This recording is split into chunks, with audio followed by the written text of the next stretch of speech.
اللي انت عارفه الحاجات اللي انا بقولك عليها دي هتخليك انت مصدر التفاؤل اللي في حياته، علشان كده هيحبك اكتر. وانت لسه عروسه بيبقى ملهوف عليك، اول ما بتخلفي بتتركني على الرف. احنا بقى عايزين نرجع نفس اللهفه دي تاني. فالفيديو ده بقى هقولك على حبه اسرار تخليكي شاغله باله طول الوقت، واول ما يرجع من الشغل هيدور عليكي علشان انت اكيد وحشاه. وغير كده بقى احنا هنوصله اللي انت توحشيه وانت قاعده جنبه. السر هنا مش انك تكوني بعيده، لا خالص، انت هتبقي قاعده جنبه بس برضه وحشاه. فلو انت عايزه تعرفي الاسرار دي خليكي معايا لاخر الفيديو، علشان هقولك على حبه اسرار هتخليكي شاغله باله طول اليوم، وطبعا هتفرق في علاقتكم جدا. قبل ما ندخل على المثال ما تنسيش تعملي لي لايك واشتراك لو انت اول مره تشوفيني، عشان تشوفي معانا بقيه السلسله. سلسله ايه؟ سلسله ازاي تخلي جوزك يحبك بجنون. تستاهل على فكره، لازم تشوفيها كلها. هسيبلك تحت باقي الفيديوهات اللي انت مشوفتهاش. ندخل بقى على المثال. وانت بتتكلمي معاه على حاجه عنك ما تقوليش كل حاجه، ما تبقيش كتاب مفتوح. خليه يسالك، ياخد ويدي كده معاكي في الكلام، يراقبك، خليه يستفسر عنك، يكتشفك، خليه يكتشفك. تالت حاجة في النقطة دي، مش عايزاكي دايما تبقي قاعدة في وشه كده على طول، لا خليكي مشغولة عن حاجة انت بتحبيها او هواياتك، حاجات زي كده خليكي مشغولة علشان انت توحشيه. بس لو انت موجوده طول الوقت خلاص مش توحشيه، ما انت قاعده له اهو.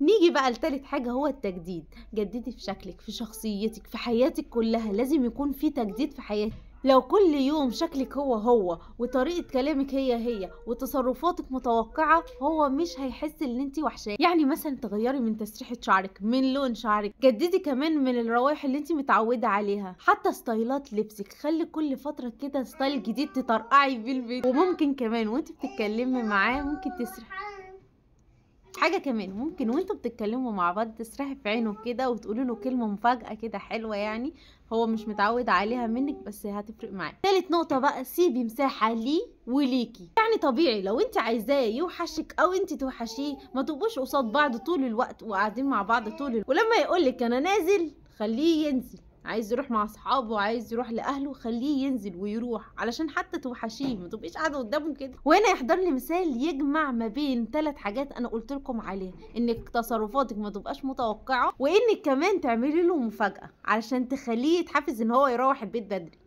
او يعني يكون عنده فضول. ايه هو بقى المثل؟ ان هو نازل وانت دايما بتبقي متضايقه وهو نازل، هتقولي له لا بالعكس ده انا كويس اللي انت.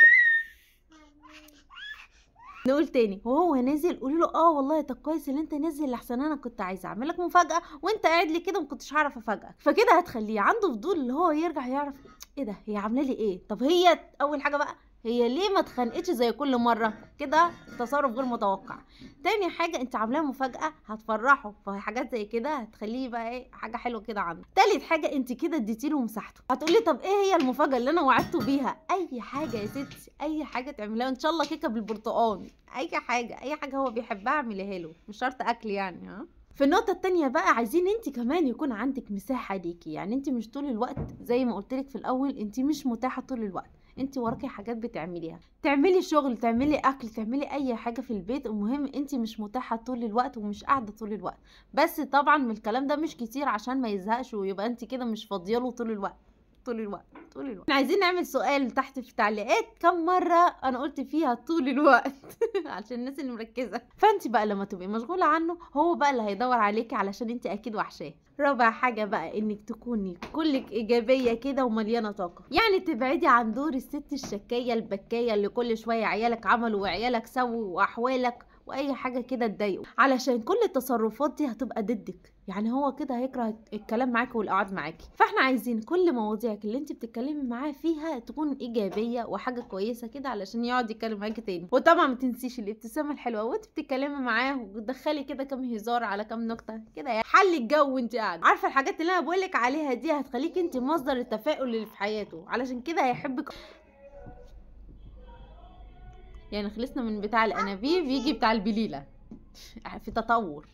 ونرجع تاني بعد ما عمو بتاع البليلة ما مشي. خامس حاجة هي لغة الجسد والكلام بذكاء. يعني وانت بتتكلمي معاه خلي فيه نظرات أنثوية عميقة دي الطريقة دي هتخليه يشده ليكي، حتى لو غبتي عنه 5 دقايق هيقعد يفكر فيكي. دايما يحس انك مهتمة بيه بس مش بزيادة، خليه هو يسعى ويفكر فيكي عشان توحشيه دايما. بس كده جربي الحاجات اللي انا قلتلك عليها دي وانت هتحسي بفرق، هتلاقي جوزك بيشتاقلك طول الوقت. وبس كده، ما تنسيش تعملي لي فولو واشتراك علشان تشوفيني تاني وتكملي معانا باقي السلسله ازاي تخلي جوزك يحبك بجنون. وطبعا ما تنسيش تكتبي لي كومنت حلو زي كده وتعملي شير عشان الكل يستفاد. سلام.